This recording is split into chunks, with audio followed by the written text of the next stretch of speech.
নাফসের প্রথম রোগ হচ্ছে আশিরক। নাফসের প্রথম রোগ কি? শিরক। শিরক হচ্ছে আল্লাহ সুবহানাহু ওয়া তাআলার হক অন্য কাউকে দিয়ে দেওয়া। আল্লাহর কোনো হক অন্য কাউকে দিয়ে দেওয়া হচ্ছে কি? শিরক। যেটা আল্লাহ পাওয়ার কথা সেটা আল্লাহ ছাড়া অন্য কাউকে দিলেই সেটা কি হবে? শিরক হবে। এটা হচ্ছে অন্তরের রোগ। রাসূলুল্লাহ সাল্লাল্লাহু আলাইহি ওয়াসাল্লাম আমাদেরকে একটা হাদিসের মধ্যে জানিয়ে দিয়েছেন যে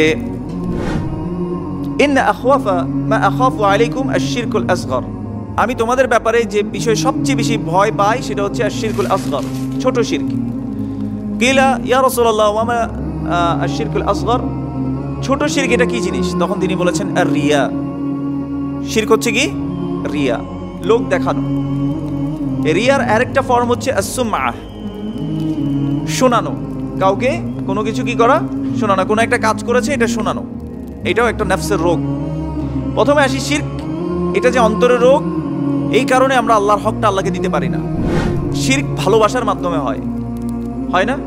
আল্লাহ সুবহানাহু ওয়া তাআলা সূরা বাকারার মধ্যে কি বলেছেন? ওয়া মিনান নাসি মান ইয়াত্তাখিযু মিন দুনিল্লাহি আনদাদা ইউহিব্বুনাহুম কাহুব্বিল্লাহ। মানুষের মাঝে কিছু এমন মানুষ আছে যারা আল্লাহকে বাদ দিয়ে আল্লাহর মতো করে অন্যদেরকে কি করে? ভালোবাসে। তাহলে ভালোবাসায়ও কি আছে? শিরক আছে। আল্লাহ বলছেন ওয়াল্লাযীনা আমানু আশাদ্দু হুব্বাল লিল্লাহ, যারা ঈমানদার তারা খুব বেশি কাকে ভালোবাসে? আল্লাহকে ভালোবাসে। তাহলে সবার আগে ভালোবাসতে হবে কাকে? আল্লাহকে।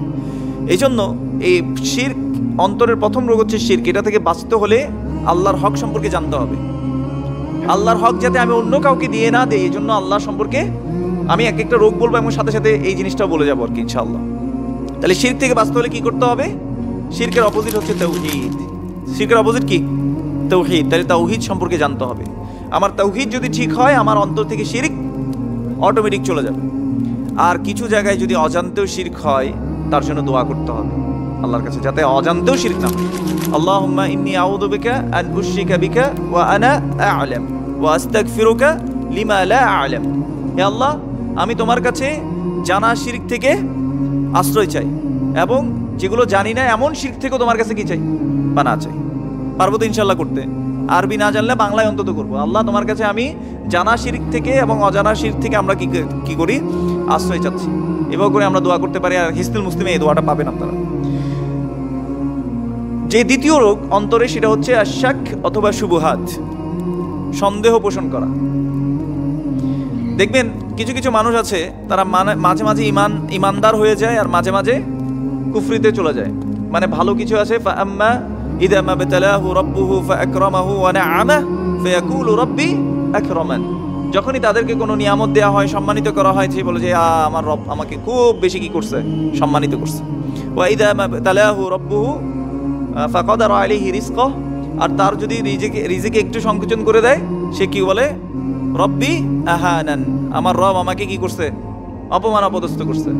তাহলে ওই যে ঈমান কি করে মাঝে মাঝে মানে দোদুল্যমান অবস্থায় থাকে। এবং এই জন্যই আল্লাহ সুবহানাহু ওয়া তাআলা বলেছেন মিনান নাসি মান ইয়াকুলু আমান্না বিল্লাহি ওয়া বিল ইয়াউমিল আখির ওয়া মা হুম বিমুমিনিন। কিছু কিছু মানুষ আছে যারা বলে আমরা আল্লাহ এবং আখিরাতে ঈমান এনেছি, কিন্তু আসলে তারা মুমিন নয়। তো এই শাক এবং শুবহাতের মধ্যে থাকে তারা। শাক এবং শুবহাতের ওষুধ হচ্ছে, এটা থেকে পরিত্রাণের উপায় হচ্ছে ইলম, জ্ঞান অর্জন করা। আল্লাহ সুবহানাহু ওয়া তাআলা এজন্য বলেছেন হাল ইয়াস্তাবিল্লাযীনা ইয়া'লামুনা ওয়াল্লাযীনা লা ইয়া'লামুন, যারা জানে আর যারা জানে না তারা কি উভয় সমান? সেই হাদিসের মধ্যে রাসূলুল্লাহ সাল্লাল্লাহু আলাইহি ওয়াসাল্লাম থেকে আমরা জানতে পারি যে রাসূল সাল্লাল্লাহু আলাইহি ওয়াসাল্লাম বলেছেন সায়াতি আলান নাসি সানাওয়াতুন খাদ্দাআত, মানুষের কাছে কিছু ধোঁকার বছর আসবে। কিসের বছর? ধোঁকার কিছু বছর, মানে ধোঁকা দিবে মানুষ একজন একজনকে। ইউসাদ্দিকু ফিহাল কাযিব ওয়া ইউকাযযিবু ফিহাস সাদিক। রাসূলুল্লাহ সাল্লাল্লাহু আলাইহি ওয়াসাল্লাম বলেছেন সত্যবাদীদেরকে মিথ্যাবাদী মনে করা হবে এবং মিথ্যুকদেরকে সত্যবাদী মনে করা হবে। ওয়া ইউতামানু ফিহাল খাইন ওয়া ইউখাওয়ানু ফিহাল কাযিব। আমানতদারদেরকে খেয়ানতকারী মনে করা হবে, খেয়ানতকারী হিসেবে গণ্য করা হবে, এবং খেয়ানতকারীদেরকে আমানতদার হিসেবে গণ্য করা হবে। তো এটা হচ্ছে আমাদের অবস্থা। আজকে আমরা এই দ্বিধাদ্বন্দ্বে পড়ে গেছি, শুবহাত শাক এগুলোর মধ্যে পড়ে গেছি। তো কি করতে হবে? আমাদেরকে ফিরে যেতে হবে কিসের দিকে? কোরআন এবং সুন্নাহর দিকে এবং ইলমের দিকে ফিরে যেতে হবে। ইলম হচ্ছে নূর। এই নূর সকল অন্ধকারকে কি করে দেয়? একেবারেই দূর করে দেয়। এটাকে একদম দূর করে আমাদের কাছ থেকে সরিয়ে দেবে। এজন্য শাক শুবহাত এগুলো আসে কল্যাণ ইলমের কারণে, জ্ঞানের দৈন্যতার কারণে, জ্ঞানের কমতির কারণে শাক শুবহাত সৃষ্টি হয়। দ্বিতীয় যে রোগ সেটা হচ্ছে হাসাদ, হিংসা। তারপর হচ্ছে গিল, আরো কয়েকটা রোগ বলে ফেলে একসাথে। রেশারেশি করা, মানে যেটাতে আমার অন্যের সাথে দেখবেন যে কিছু মানুষ এমনি এমনি ঝগড়া করে, বিনা কারণে ঝগড়া করতে চায়। হ্যাঁ, তারপরে দেখবেন যে কিছু মানুষ দেখবেন যে কোনো কারণ ছাড়াই ঝগড়া লাগতে চায়, মানে কিছু মানুষ ঝগড়াটে মানুষ এরকম ঈর্ষার কারণে। তারপর হাসাদ, হিংসা, এগুলো হচ্ছে অন্তরের রোগ।